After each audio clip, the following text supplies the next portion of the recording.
It's January, it's cold, it's the new year, and it's my birth month, so those are all great reasons for you to scroll down and make that thumbs up button blue before I brag to you about how much money I made on all of my rental properties last year. What's up? My name's Avery. I'm a realtor and investor in the Raleigh, Durham area of North Carolina, and I'm gonna go over all of the cash flow that I earn on my properties in 2023. And I'm just gonna talk about the properties that I own outright. I own properties with other people as well as I manage some, but not gonna go over that. And then at the end, if you stick around, I'm gonna talk about how I plan to add to this cash flow through the end of 2024. In 2023, I maxed out at having 13 rental units, which comprised of small multifamily, as well as some single family units. Some were short-term and some were long-term, but I did end up selling my short-term rental property in Pinehurst, North Carolina. I'm actually really glad that I sold that one. I still manage it for someone who bought it all cash, and I've only had 2 bookings since I sold it at the end of October, and one was just for the middle of November and the other was for Christmas. And I ended up selling because I knew that all of the bookings would start to dwindle pretty aggressively, and that's exactly what happened.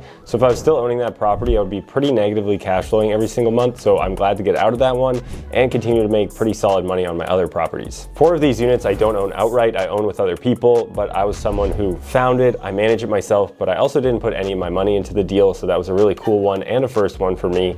And then 2 of them, one I live in today and the other is my detached garage, which I plan to turn into an apartment, part of my 2024 planning. So technically not really rental units. So pretty much just going to talk about 6 units today, which comprises of 3 properties, one being a duplex, the other a triplex, and the third a short-term rental that is a cool log cabin. And 6 units might not sound like a lot, but it does actually create a pretty solid amount of money for me and something that I could easily live off of if I really wanted to and had no other sources of income in my life. Let's start off with my duplex. This is definitely one of my favorite properties because it was my first property and I bought it through house hacking, which is definitely something I recommend for everybody to do when they're attempting to buy their first property or build wealth in their life or really cut all of their expenses, because it does all of those 3 things. Like I said, I bought that property via house hacking, so I lived in it for 1 year, put 3.5% down, rented out other units as well as other bedrooms in order to not have to pay any single housing payment every single month and make a lot of money, and now it makes a pretty solid amount of cash flow. This property has been an awesome one for me and cash flows pretty well. I ended up doing a lot of fixes early on, so I have far fewer maintenance costs, and some of those things that ended up being bigger later on that I couldn't do myself once I created more rental income from that property. Like I changed out the roof, all of the heating systems. So a lot of those major expenses I've done in the last couple of years, so I won't have those for a while. At this property, I have a 2-bedroom downstairs and a 4-bedroom upstairs. The 4-bedroom produces $3,200 a month, and that's through Section 8, and the 2-bedroom is $2,000 a month. And for the first 3 months of 2023, because that rent increased, it was $2,880 for those months, and then Section 8 increased it to $3,200, which is awesome because my tenant doesn't pay any extra money, and that all just comes straight from the government, direct deposit on my account on the 1st. So in total, the revenue on this property was $61,917, and you might be wondering how did I get to $917, because those are all round numbers that I talked about for rent, but I also rent out the storage in the basement and someone pays me, I think it's just shy of $40 a month, which comes out to $477 a year. Now that's not a huge amount, but obviously adds to the cash flow. Other than my typical expenses that I had throughout the year, I had regular things like water bills, because it's really difficult to separate the water where this property is in Boston, Massachusetts. You do have to create low flow systems, and it just costs way too much money and really just doesn't end up being worth it. So it's much better to just pay that yourself and then bake it into the rent. Other than that, I had to fix some steps, do some regular landscaping, and just regular maintenance activities like fixing toilets and all that stuff, some clogged drains, whatnot, just regular things that you would encounter, so nothing crazy. The most expensive things were I completely replaced some side steps that cost around $6,000. And at this property, my mortgage is $3,061. It used to be closer to $2,700, but the last 2 years, each year the property taxes have gone up, so that's why the mortgage has also gone up in tune. So I had total expenses of $7,300.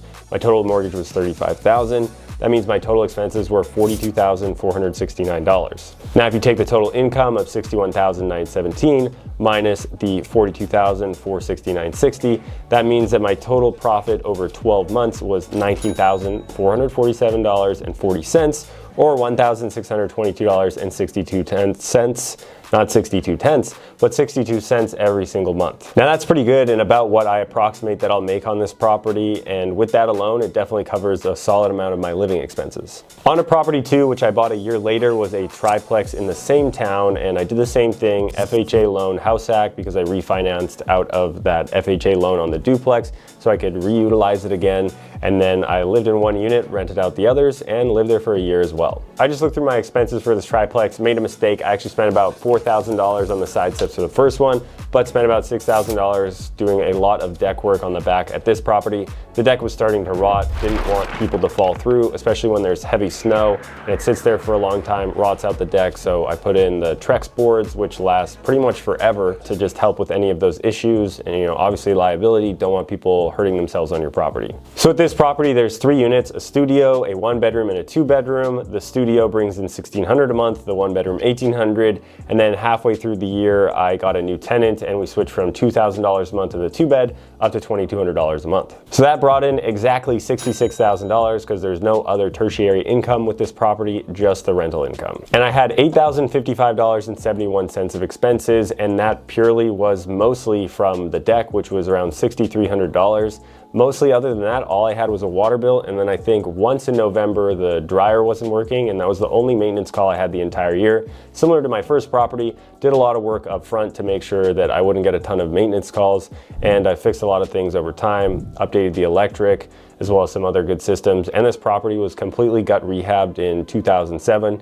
Actually, funny story, someone bought it for a lot of money, did a ton of work, and then sold it for less money because of how it worked with the 2008 housing crash. But if they just held on to it for a long time, then they would have made a ton of money because they had bought it for $250 at that point, and today this property is worth around $900 to $950. Story aside, let's talk about the total expenses. This property has a very high mortgage. When I first moved in, it was $3,900. Even though I have a 2.75% interest rate, I have $600 of PMI. And similar to my other property, the property taxes went up every single year for the last 2 years, and they increased them a pretty good amount. So now my mortgage is $4,172, and I bring in $5,400 a month in rental income. So my total expenses were that $8,055, and my mortgage was $49,599.04, which just sounds like a crazy amount of money. And total was $57,654.75. So that makes my profit annually $8,345.25, or the monthly profit just shy of $700. So with those 2 properties there, if you add them together, that's about $2,400 a month, which covers a decent amount of my expenses. The last property that I want to talk about, I purchased at the beginning of 2023, and I had to go live in February, and it definitely exceeded my expectations in terms of revenue. Super excited about this one, really fun. Called The Cabin at Hurdle Mills, an Airbnb property about a half-hour away from me. I bought this log cabin and then added some cool amenities, hot tub and fire pit. And now it roughly brings in about $5,000 to $5,500 in revenue every single month. And it has far more expenses than a long-term rental because it's an Airbnb, and you pay cleaning fees, internet, all the utilities, and all of that good stuff, supplies, and so you can create a cool guest stay. So there's definitely a lot more expenses than you would a long-term rental. So I launched this one on February 12th, and in February I made $1,000, but I had $1,500 of expenses because I was still setting up the property that month. And every month thereafter, I was averaging around $4,500, and then I started increasing rates a little bit. And July had a pretty monster month at about $6,000, and then the last 4 months of the year was pretty close to $5,500, $6,000 in revenue, which is super awesome. And I see it continuing, and this one's usually booked out about a month in advance. So I still feel really good about this property, and come the end of the video, I'll tell you a little bit more what I plan to do on this land. So my total revenue when I started halfway through February was $51,998. So I was expecting I'd make somewhere around $3,500, maybe $4,000 a month on this property in gross revenue, but I obviously exceeded that quite a bit, and come this year I think I'll be closer to around $60,000 in revenue on the property. My expenses were around $3,000 a month with this property, and that included the mortgage that has a high 8.125% interest rate, and so that's a $1,970 or $1,930 mortgage, plus you have about $1,000, maybe $1,500 of expenses every single month, depending on what you have to do that month. Obviously I don't have to mow the lawn every single month or do other maintenance activities, and sometimes you're replacing purchasing a lot of supplies, or for example, for the holidays, wanted to add some Christmas decor. And I also got a permit the last month of the year, which cost a decent amount of money, and I'll talk more about that at the end. So my total expenses were $36,918.18. That means my average cash flow for the property was $1,570.67, with my highest month being $2,550, which is pretty cool for me and definitely a successful Airbnb. I really only like to operate Airbnbs if they are successful, because it's a lot more work than doing a long-term rental, and you can see it earns pretty good cash flow, although it's still a little bit less than my duplex, and I do a lot more work on this one than my duplex. But I bought my duplex almost 5 years ago, and it has far less of an interest rate. My interest rate were the same here, I'd be making an extra $400 or $500 a month, no problem. So with that, then I'm about $4,000 every single month just from these 3 properties in cash flow. Now, obviously the short-term rental could go up, could go down. I feel a lot more confident about saying the amount of cash flow that I'll receive every single year from the 2 properties that are long-term rentals, but I also have really strong reserves. I didn't take any cash flow from my short-term rental, so I just have $15,000 sitting in a reserve account just in case anything happens. And then actually for my duplex and triplex, I have just over $40,000 that I keep just for reserves, just in case something happens. So I feel pretty strongly about weathering any tough times if those exist. And then pretty much every single dollar that's over the basic expenses that I have, I can just take as cash flow. And like I mentioned, I also manage 2 other Airbnbs, as well as another property that brings in an extra $500, $600, $700, maybe $1,000 a month. I don't know off the top of my head.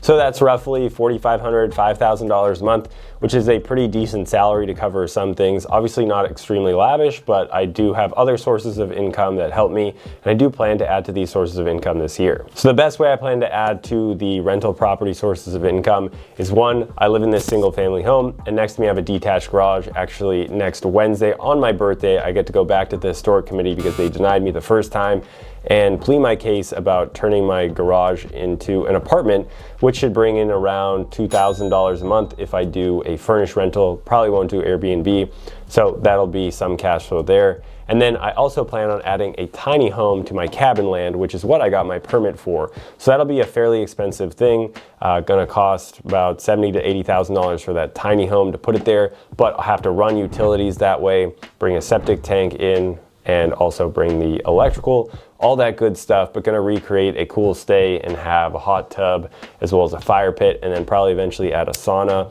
And then I'm gonna try to add 2 of those over time, probably just do the first one first, and then maybe for that whole land, because it's on 5 acres, we can add a pool, which would be pretty awesome. So hopefully before the end of 2024, I have that tiny home and this ADU up and running, which will probably add a decent bit more cash flow to the property. With the tiny home, I'm planning on paying for it all in cash, and with ADU, I have a HELOC as well as a strong amount of cash, so I won't have really any crazy debt added to create more of this wealth. There you have it. Those are all my rental properties and how much money they bring me in. I plan on increasing some of those rents in the long-term rentals because I didn't last year, and they're slightly below market for a couple of them, except the Section 8 one, because I really don't mind increasing rent there. I feel like the cabin will probably continue at the same click that it is unless we have some crazy recession, which I hope not. Nevertheless, people really seem to like these glamping stays, and I'll probably put a little bit more money into some ads and try to get more direct bookings out of that one so it can have far better stays, and also push more people to the Instagram. I see a lot of people with awesome Instagrams associated with Airbnbs, and they're 100% booked up, so I'd love to get to that type of stay, so people are just really excited to get into that property. But if this video was interesting to you and you want to learn more about investing in real estate, definitely hit that subscribe button. I'd really appreciate it. And thanks again for watching, and more wealth is coming your way.